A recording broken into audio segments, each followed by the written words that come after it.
I loved her intensely. She was the only woman I'd been married to at that point to whom I was entirely faithful. Lois and I had been married for 24 and a half years. She was my fourth wife. She loved her cigarettes, though. And once she got diagnosed with lung cancer, she was really weak and underweight anyway. It was clear that she probably wasn't going to survive. She was in a hospital. She said to me, I know we don't have much money, but I was just thinking, boy, I would like to go back to New York just to go see a show.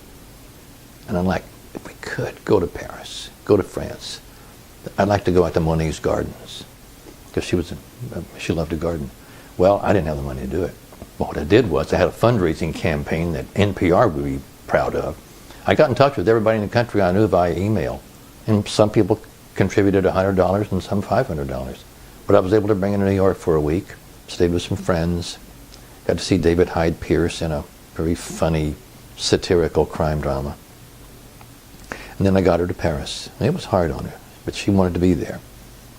And so we got out of a rental car, drove out to Giverny, out west of Paris, where Monet's gardens were, and got to see Monet's gardens.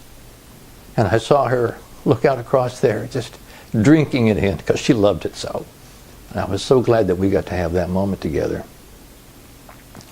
When we were coming back home, I remember holding her hand at one point. I said, I wonder if I hold your hand tightly enough, God won't take you from me.